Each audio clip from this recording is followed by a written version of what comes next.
Boa noite, igreja. Cumprimento todos com a paz do Senhor. Amém? Amém. Cumprimento todos que estão em casa também. Boa noite, sejam todos bem-vindos. Hoje, com muita alegria e bastante temor no coração, como sempre, né? Trazer a palavra de hoje. E hoje, o título da palavra é Coloque em ordem a tua casa. Veja bem, eu não vou te ensinar como colocar em ordem. A palavra não é como colocar em ordem, é coloque. Cada um vai buscar a face do Senhor para ver o que precisa mudar. Amém? Eu busquei e Ele me falou que eu tinha que mudar. Então vai ser com cada um também. Se você está aqui hoje, porque alguma mudança você precisa. Amém? Então abra a palavra em 2 Reis, lá no capítulo 20. E sobre o rei Ezequias, 2 semanas atrás a pastora falou a respeito dele também. Então vocês estão bem fresquinhos em relação a ele. O que ele ministrou também é algo parecido com o que a Lu falou na campanha no sábado. Quando ela fala a parte principal da palavra dela sobre a igreja de Tiatira, lá em Apocalipse 2, a quarta igreja, que ele começa falando que ele conhece as obras, conhece a sua fé, a sua perseverança, tudo que ele faz para o Senhor, mas tem algo contra ti.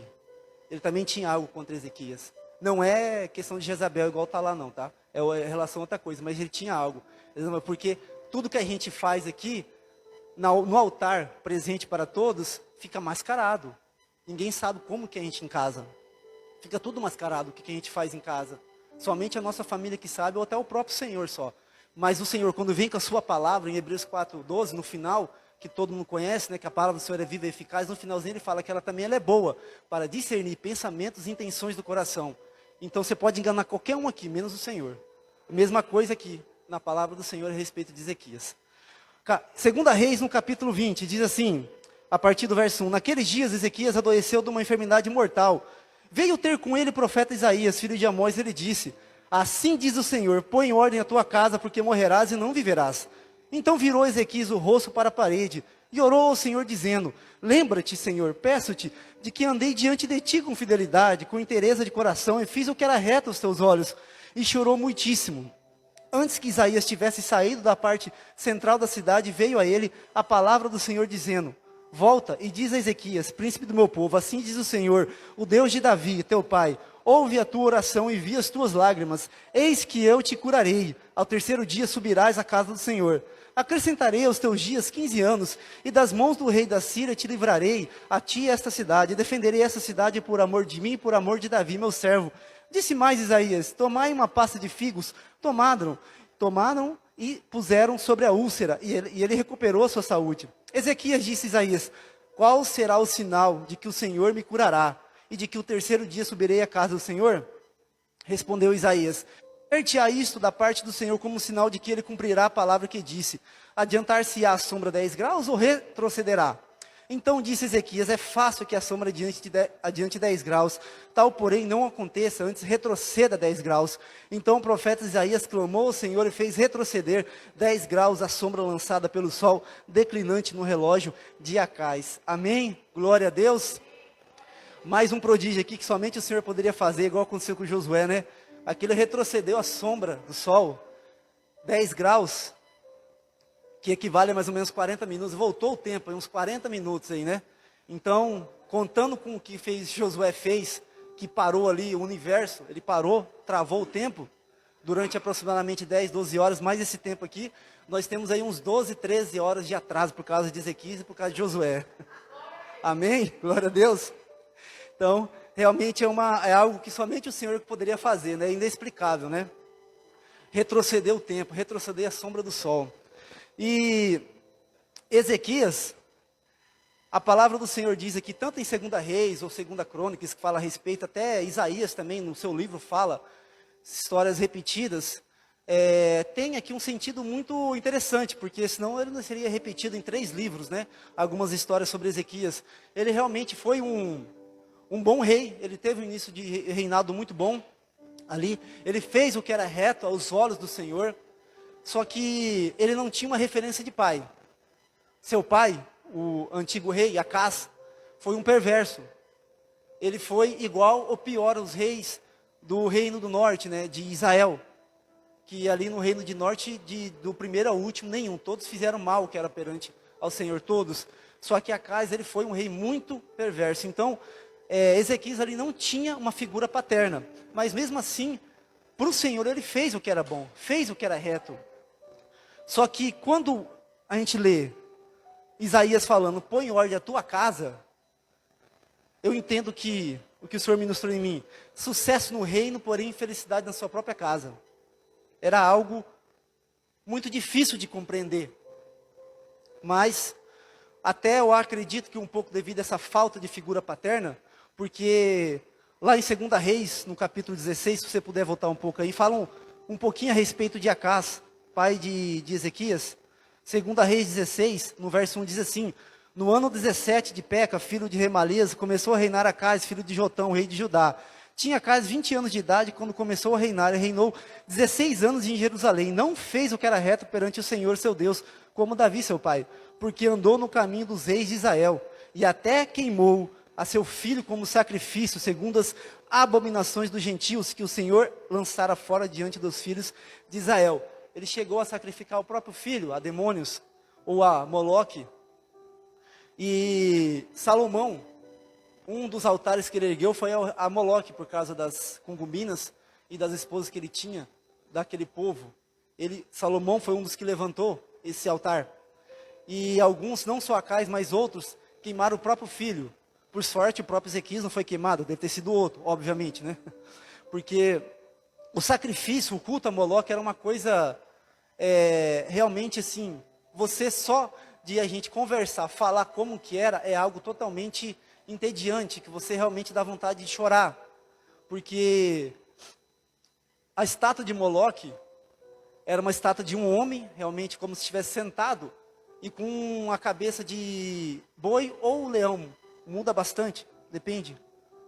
E ali ele segurava as mãos assim, tipo um ventre, ali ele colocava o seu filho.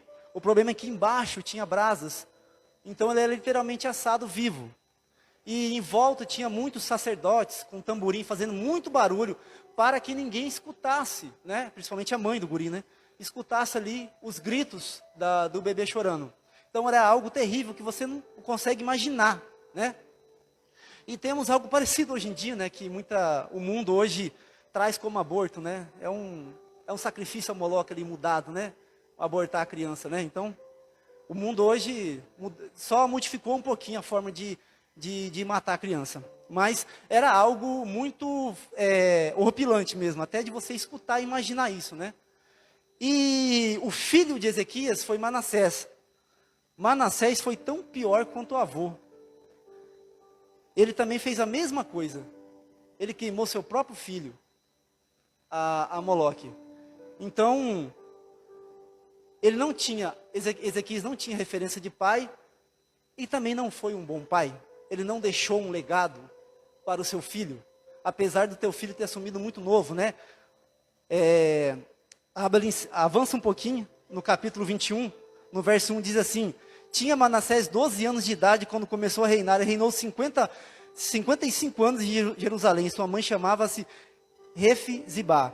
Fez ele o que era mal perante o Senhor, segundo as abominações dos gentios, que o Senhor expulsara de suas possessões de diante dos filhos de Israel. Pois tornou a edificar os altos que Ezequias, seu pai, havia destruído, levantou altares a Baal, fez poste ídolo como o que fizera Acabe, rei de Israel, e se prostrou diante de todo o exército dos céus e o serviu. Edificou altares na casa do Senhor, no qual o Senhor tinha dito: em Jerusalém porém o meu nome. Também edificou altares a todo o exército dos céus, dos 2 átrios da casa do Senhor. E queimou a seu filho como sacrifício, adivinhava pelas nuvens, era agoeiro, tratava com médiuns e feiticeiros, prosseguiu em fazer o que era mal perante o Senhor, para provocar a ira. De tudo ele fez um pouco, tudo que era mal perante o Senhor. Muito pior do que o seu avô, Acás, muito pior. Só que Manassés, num livro de Reis não conta, mas Crônicas conta um detalhe lá, que mais para frente ele se arrependeu tal, mas mesmo assim, a sementinha que Ezequias tinha na mão, ele se perdeu ali mesmo, não adiantou nada, o arrependimento de Manassés, porque Ezequias já tinha nas mãos o poder de fazer algo, só que ele não fez. E abre agora também em Salmo 106, para falar a respeito mais um pouquinho, desse pessoal que fazia sacrifício do próprio filho a demônios. Salmo 106, no verso 37 e 38. Salmo 106 é um uma confissão de infidelidade de Israel, um salmo bem forte, quando você lê ele inteiro. Mas só quero ler com você o 37 e 38, que diz assim: pois imolaram seus filhos e suas filhas aos demônios, e derramaram sangue inocente, o sangue de seus filhos e filhas que sacrificaram os ídolos de Canaã, e a terra foi contaminada com sangue. Assim se contaminaram com as suas obras, e se prostituíram nos seus feitos. Algo terrível, fala misericórdia. É algo que realmente, eu leio e não consigo compreender como que alguém tem capacidade de fazer isso. Realmente a pessoa tem que estar sob influência demoníaca, porque a pessoa em sã consciência não tem condições de fazer uma coisa dessa. E como eu tinha falado, quando o profeta menciona que ele tem que colocar a sua casa em ordem, porque algo está errado. Senão ele não falaria isso. E compreender um pouquinho agora, volta um pouquinho ali no capítulo 18, porque na palavra de Deus, como a pastora falou 2 semanas atrás, os assírios invadiram Judá no 14º ano do reinado dele. Aqui, no 2 Reis 18, no verso 13, diz isso. Fala assim: no 14º ano do rei Ezequias, subiu Senaqueribe, rei da Síria, contra todas as cidades fortificadas de Judá e as tomou. 2 Crônicas 36 diz a mesma coisa. Isaías 36 também diz a mesma coisa. Todos alinhados. No 14º ano do reinado de Ezequias. E no primeiro versículo desse capítulo 18 fala que ele reinou, no segundo, que ele reinou durante 29 anos. Se a Síria invadiu no 14º ano, quer dizer que ele viveu apenas mais 15 anos ali até passar o trono, morrer e passar o trono para Manassés, né? Então, o que a gente pode entender aqui, que essa doença, essa passagem do capítulo 20, ela aconteceu no mesmo ano, ou praticamente ali, no mesmo período, que Senaqueribe invadiu o reino de Judá. Então, no mesmo ano que a Síria invadiu, veio essa palavra do Senhor para Isaías e passou para Ezequias, que ele iria viver mais 15 anos, foi no mesmo ano, né? Então, que 14 mais 15 dá os 29 anos de reinado dele, né? Então, além de dar mais 15 anos, ele promete que iria vencer, dar vitória ao rei da Síria, né? Essa vitória acontece um pouco antes. Então, as ordens aqui do capítulo realmente não aconteceu da mesma ordem que os fatos aconteceram realmente, né? Porque esse capítulo 20 aqui, ele acontece um pouquinho antes da vitória aqui, onde Deus passa sobre o arraial lá dos assírios e mata 185 mil soldados. Então, ele acontece antes, tá? Não é depois. Se você ler na ordem aqui, você imagina, como eu imaginava também até uns dias atrás, que essa palavra dele, para colocar ordem na sua casa, aconteceu depois da vitória dos assírios, mas não foi depois não, foi no mesmo ano que invadiu. E entre a invasão e a vitória do povo de Deus, foi mais aproximadamente 3 anos. Então essa palavra veio no mesmo ano da invasão à Síria, né? Então, e o primeiro ponto que a gente pode ver aqui, se Manassés começou a reinar com 12 anos, e aqui, quando ele pediu para colocar a ordem na sua casa, ele não tinha filho ainda. Porque ele viveu mais 15 anos e Manassés assumiu com 12. Então ainda faltava mais 3 para Manassés nascer. Então faltava ali um detalhe. Tinha o primeiro ponto que a gente pode entender aqui, que ele não tinha filho, ou seja, não tinha herdeiro para assumir a sucessão do trono. Como Manassés assumiu com 12 anos, né? E o segundo ponto, ele coloca em dúvida o próprio livramento do Senhor. Porque no verso 8 do capítulo 20 diz assim: Ezequias disse: qual será o sinal que o Senhor me curará? Isaías já tinha profetizado, ele não precisava de sinal nenhum, ele apenas tinha que confiar. Esse aqui é o primeiro ponto já que coloca em xeque a fé desse cara. Por que ele pediu um sinal? Apenas o que o profeta estava falando já era o suficiente para entender. Da mesma forma nós, hoje, quando o Senhor fala conosco, para nós obedecermos a sua palavra, para nós fazermos algo em relação ao Senhor, para a gente possa estar reunidos como igreja, para que a gente possa cultuar ao Senhor, para que a gente possa estar em comunhão com os irmãos, com todos, a gente ainda tem vezes que coloca em xeque, coloca em dúvida, se realmente é para fazer isso, ou se realmente deve estar na igreja. Então, que nós possamos aprender com esse erro de Ezequias, não colocar em dúvida o que o Senhor está falando. Não coloque, não precisa de um sinal, não há necessidade de um sinal. O que o Senhor está falando, Ele vai fazer. Não se preocupe com o sinal. Amém? De uma forma, quando Pedro, lá em Mateus 14, Jesus passou andando sobre as águas, e Pedro ficou em dúvida, se é o Senhor mesmo, chama para ter ido contigo. Não precisava disso, o que Jesus ia responder? Então venha, porque sou eu mesmo. Você duvidou, apesar de você estar duvidando, não pode vir. Ele andou, porém, ele, com o balançar do vento, teve medo e acabou afundando, né? Mas que a gente também não tenha dúvida, igual Pedro teve também, quando Jesus está falando com você. Amém? Então, esse é um ponto muito importante. E outro ponto também, como aprender a confiar no Senhor, é com Abraão. Apesar de Abraão, o pastor já ter falado aqui uma série de palavras a respeito dos erros de Abraão, ele também teve acerto. E eu quero falar de um acerto desse que nós devemos aprender com ele, que é a fé e a confiança que ele tinha no Senhor. Eu ia só citar, mas abre em Gênesis 22, que é melhor para você entender, um texto bastante conhecido. Acredito que todos aqui devem saber de cor, mas vamos ler.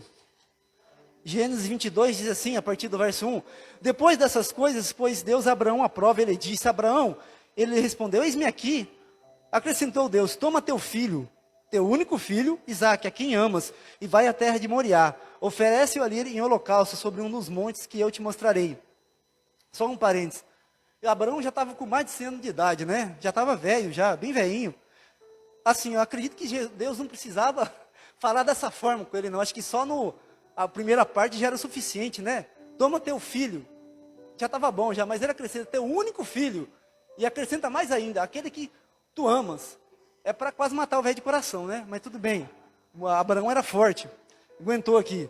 No verso 3 diz assim, levantou-se, pois Abraão de madrugada, e tendo preparado o seu jumento, tomou consigo 2 dos seus servos, e Isaque, seu filho, rachou lenha para o holocausto e foi para o lugar que Deus havia indicado.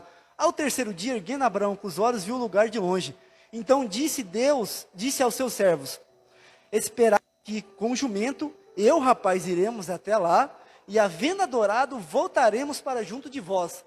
Eu quero salientar a fé que esse cara tinha aqui, que Isaque ia voltar. Ele não sabia, porque Deus pediu para ele sacrificar Isaque. Só que a forma que ele fala aqui, esperem aqui, os servos, para pedir para os servos esperar, junto ali com o jumento, que eu e o moço iremos lá subir, iremos adorar e voltaremos. Ele tinha certeza, convicção que ele ia voltar com Isaque, apesar que o Senhor tinha pedido para sacrificar ele. Ele tinha a plena certeza, por mais que ele devia estar mais angustiado que tudo, porque ele sabia que ele ia entregar o filho em sacrifício, mas não sei como, ele falou, a gente vai voltar, de alguma forma a gente vai voltar. Em Hebreus 11, lá na galeria dos heróis da fé, uma parte que eu esqueci o versículo, fala que o Abraão queria tanto o Senhor que ele pensava, imaginava que ele era capaz de ressuscitar Isaque de dentre os mortos, porque ele sabia que Isaque era o filho da promessa. Então essa fé que eu quero ministrar hoje em você, que a gente tem essa fé realmente, que a gente não possa andar por aquilo que a gente vê, e sim pelo que nós cremos, porque se nós cremos nesse Deus aqui, nós podemos ir muito mais longe, amém? Glória a Deus. Então, que nós possamos também aprender que a vontade do Senhor sempre é melhor que a nossa. Entenda que a vontade dele, não importa o que ele pedir para você, obedeça, que vai ser melhor. Pode doer, mas lá na frente vai ter júbilo de alegria. Amém? Glória a Deus. E um terceiro ponto aqui também, quando o profeta fala para colocar em ordem, ele tinha na mão o poder de curar uma ferida que Salomão tinha deixado. Essa palavra tem uma conexão com aquela que eu dei na campanha. Não foi por querer, foi por acaso que tem essa conexão. Quem se lembra, foi falado a respeito daquilo que Salomão tinha feito, o pecado que ele tinha cometido, que afetou toda a árvore genealógica do Senhor Jesus Cristo.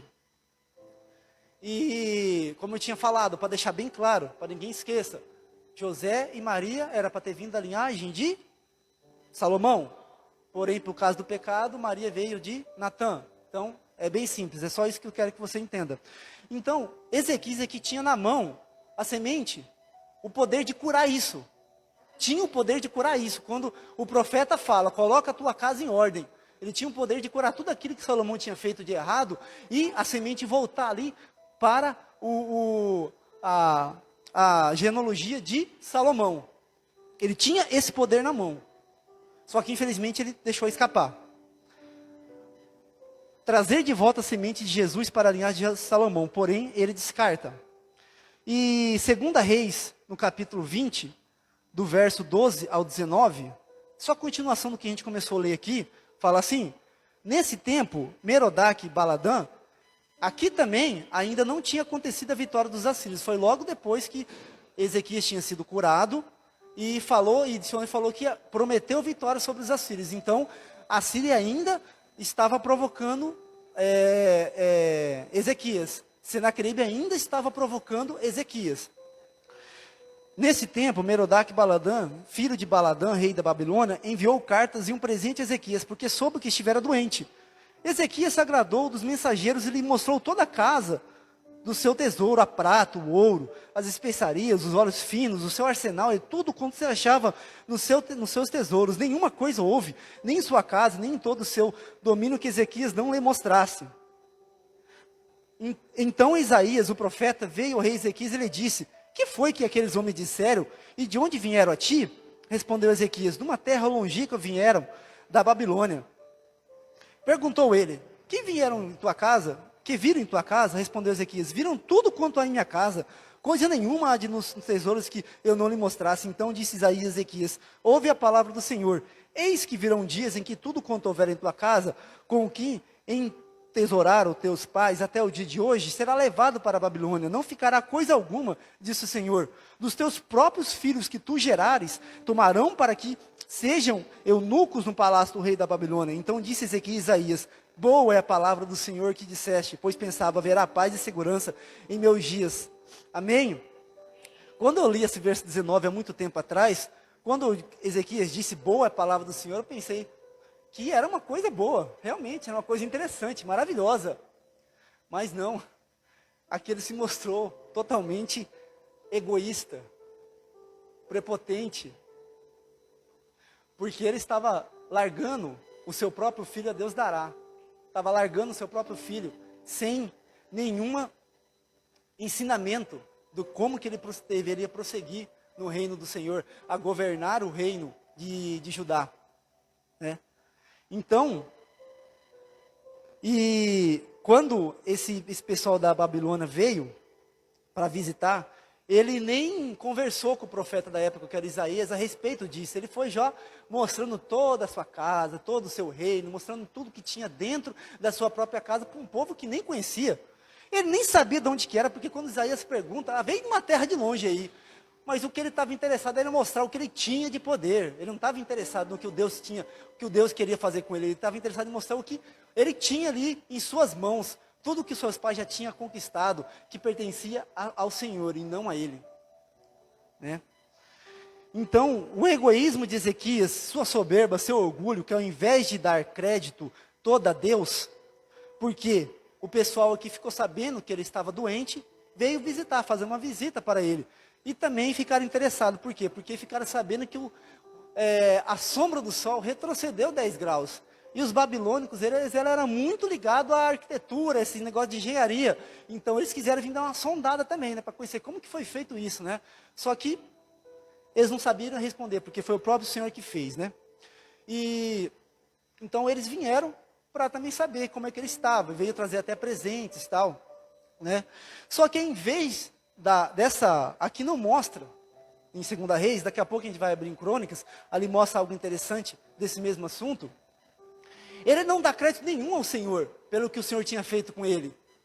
Ele não dá crédito nenhum, ele não dá glória a Deus, não fala: foi o Senhor que me curou, isso tudo aqui pertence ao Senhor. Mas não, ele simplesmente abre as portas da sua casa para mostrar tudo aquilo que ele tinha como prepotente que ele foi ali. Ele simplesmente esqueceu da palavra aqui do Senhor que Isaías tinha falado, que daria mais 15 anos. Ele disse também na sua oração que tinha andado, que continuaria andando nos caminhos do Senhor, mas logo ele esqueceu de tudo isso. Quando ele faz esse tipo de argumento aqui, quando ele demonstra, tem esse tipo de atitude aqui. Então ele glorificou a si mesmo em vez de dar crédito ao Senhor, porque em nenhum momento aqui ele dá glória a Deus, nenhum momento aqui foi o Senhor que fez.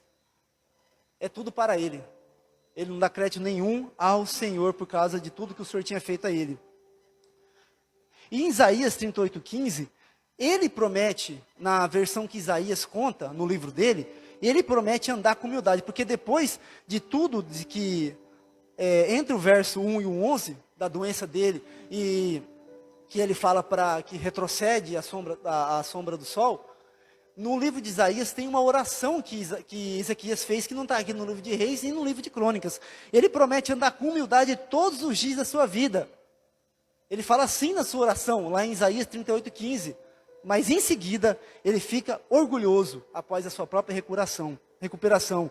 E o seu orgulho se mostrou especialmente em mostrar todos os seus tesouros à embaixada da Babilônia, em confiança ousada neles e nos recursos sob o seu comando. Ele estava confiando tudo na força do seu próprio braço, ele estava confiando no seu tesouro.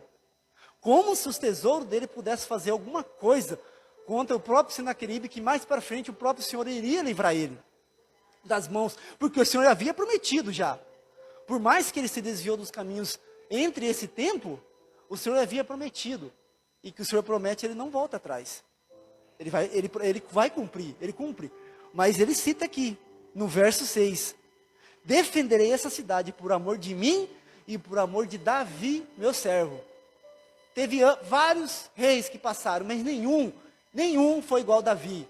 Você pode falar, Davi fez um monte de coisa, fez um monte de porcaria.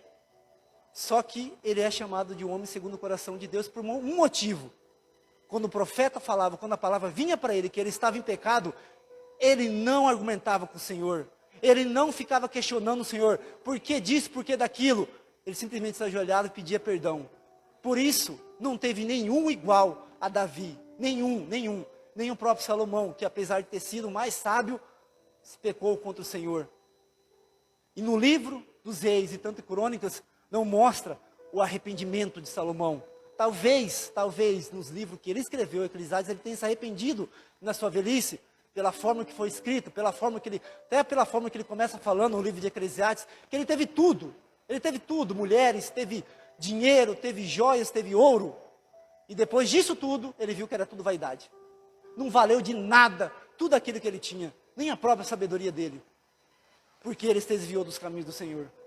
Então nenhum dos reis que passaram de Davi até o último, Zedequias, nenhum andou igual a Davi, nenhum.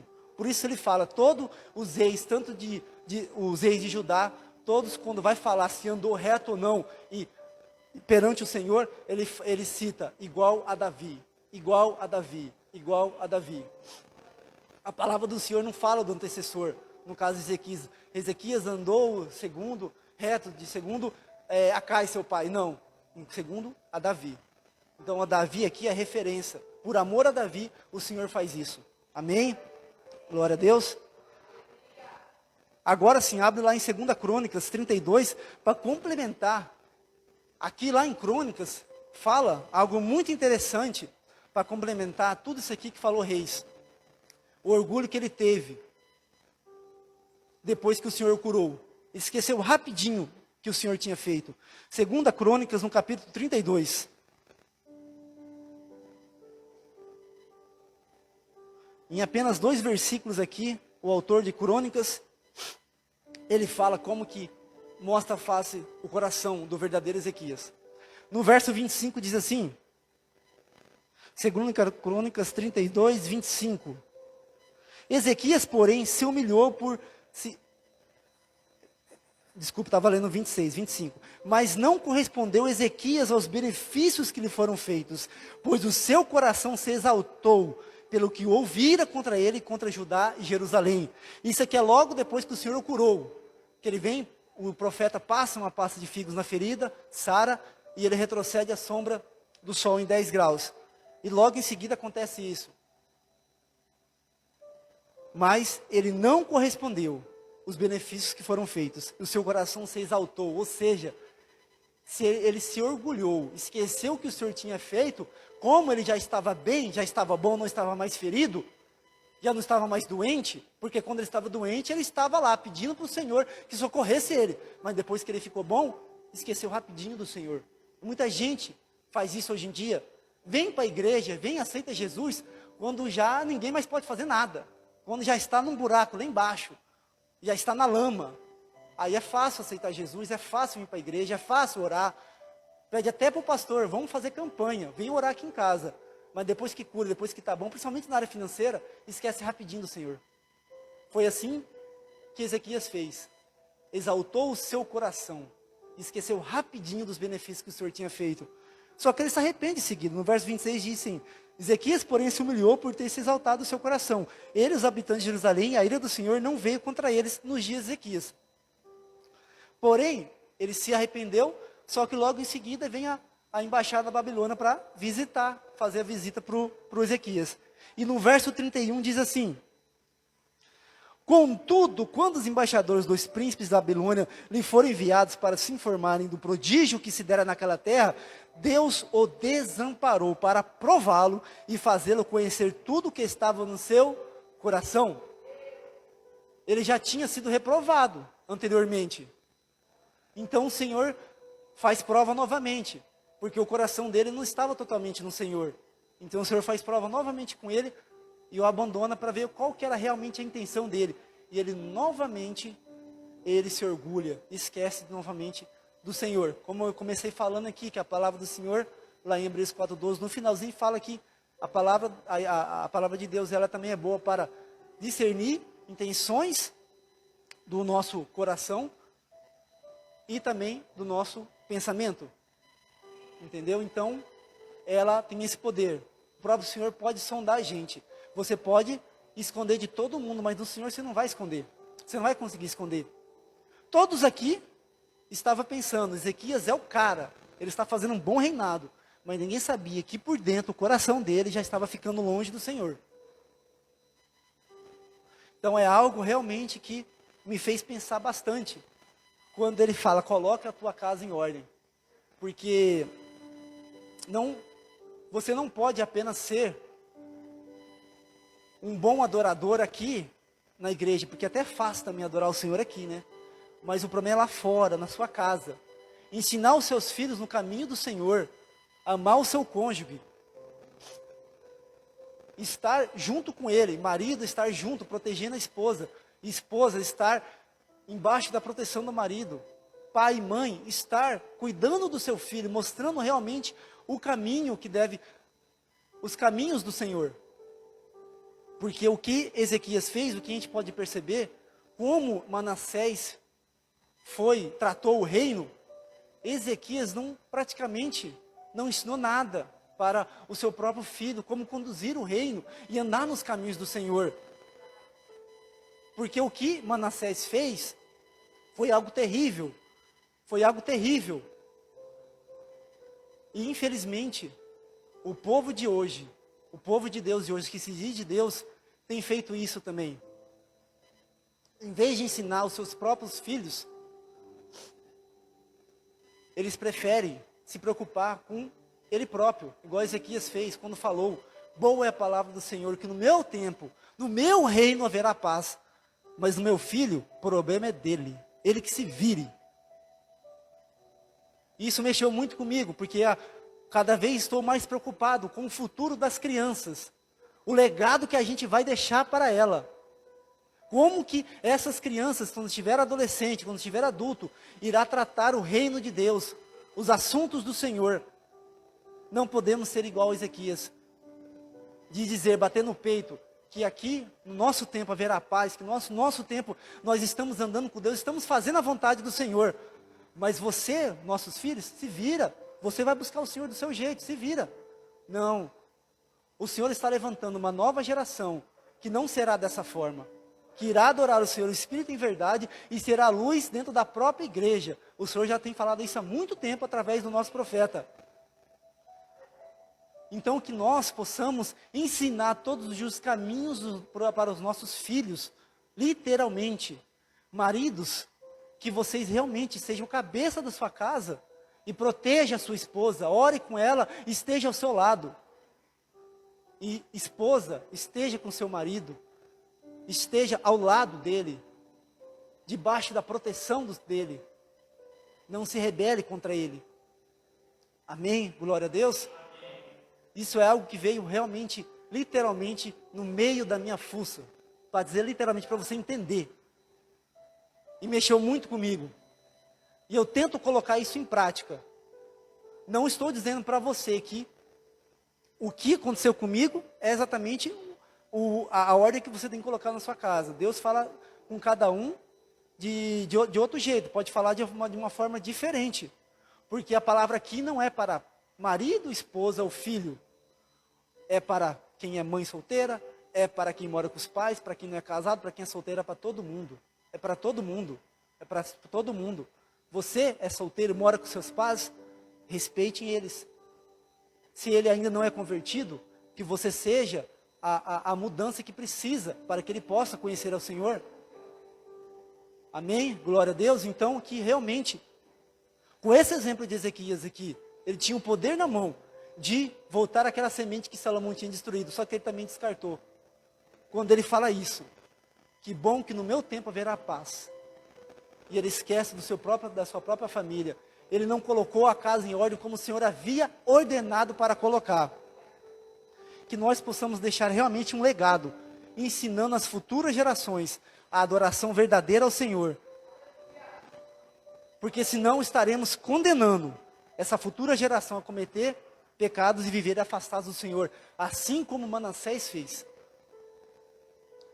E algo que o Senhor me mostrou, que o povo de Deus fez muito isso antes, quer dizer, continuou fazendo, né? Porque chegou a época da monarquia, a maioria continua a mesma porcaria que no livro de Juízes.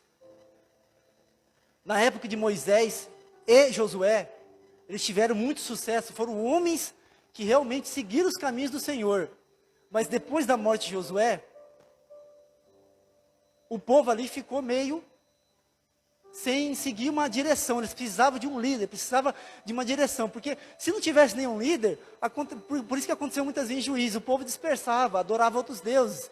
Só que tinha que ter alguém ali para encaminhar o povo, senão eles não adoravam o Senhor. Toda vez eles desviavam. Por isso que ali morreu Josué. O povo se desviou dos caminhos do Senhor. Até eles não aguentar mais, falar, Senhor, nos manda um Salvador. Aí ele foi levantando um juiz, foi levantando. Mas toda vez que morria um juiz, o povo de novo voltava atrás e andava longe dos caminhos do Senhor. Isso aconteceu por diversas vezes. Mas além do povo estar errado, a própria liderança da época não preparava outro para ficar no lugar. Esse também é um ponto muito importante. Nenhum juiz ficou preparando outro para colocar no lugar. Então, o povo sempre que um juiz morria, eles voltavam a pecar. E depois de Sansão, o povo ficou um tempo ali bem disperso. Ninguém ali não tinha a palavra do Senhor lá em Juízes 19, que é uma palavra muito forte. Fala que ninguém ali, não tinha um governador. E um certo senhor, ele pegou uma moça para ser sua concubina e levou para sua casa. E depois a mulher ficou com saudade dos seus pais e ela quis voltar para a casa do pai. E esse homem, depois de um tempo, foi buscá-la. Ele chegou na cidade, o sogro ficou muito feliz por ele ter vindo, né? Eles ali comeram, beberam, ele dormiu ali. Eu sei que ele tentou ir embora durante 2, 3 vezes, mas a insistência do sogro, eles comiam, bebiam, ele ficou por ali, depois de 5 dias eles saíram. Ele estava acompanhando os seus servos e um jumento. E eles estavam caminhando, estava anoitecendo, eles falaram, vamos parar em uma cidade aqui. Eles pararam numa cidade chamada Gibeá. Ali, eles dormiram na praça. Chegou, Gibeá pertencia a Benjamim, a tribo de Benjamim.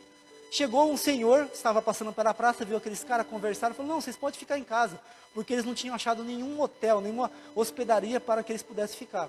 E esse senhor levou todo mundo para sua casa, lá tinha pasto para os seus animais que eles estavam levando, eles dormiram de boa.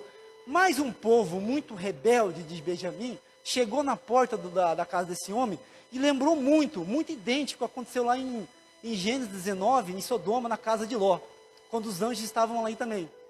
Esse povo chegou batendo na porta falando, traga-me o Senhor que está aí dentro para que a gente possa abusar dele. A palavra do Senhor fala isso, abusar dele. Da mesma forma que eles queriam abusar dos anjos também lá em Sodoma. A mesma coisa. E o Senhor teve a mesma atitude de Ló. Foi lá fora, não faça isso com este homem. Está aqui a minha filha virgem e mais uma serva. Tome ela e faça o que quiser com ela, mas não faça nada a este homem. Que pai mais sem vergonha, igual Ló foi também, queria dar suas filhas para que abusassem. Só que eles não aceitaram. Aí o que eles fizeram? Pegaram a concubina desse cara, levaram para fora e abusaram dela a noite toda. A Bíblia não relata quantos homens que eram, mas eram muitos. Ela mal conseguia andar, amanheceu o dia, chegou na casa desse homem de volta. Ela simplesmente estendeu a mão na porta e ficou por ali mesmo, desmaiada. Amanheceu o dia, o marido dela abriu a porta, ela estava ali. Ele pegou, viu ela, pegou pelo braço e falou, vamos embora.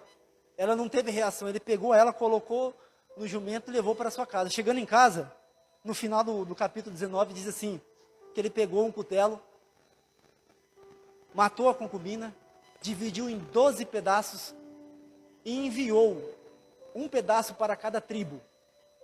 E a partir dali, houve uma grande guerra civil que quase a tribo de Benjamim foi para os ares, né? Quase foi extirpada ali uma tribo, mas o Senhor não permitiu. Ali já estava no final do livro de Juízes e começa ali já o ministério de Samuel.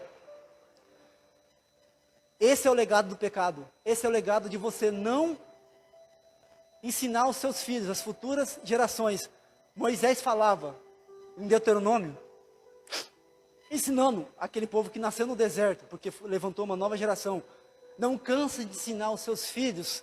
Não cansem de ensinar os seus filhos. Ele estava falando isso para que isso não acontecesse. Mas depois da morte de Josué, eles estão esquecendo totalmente essa palavra. Eles não ensinavam as futuras gerações.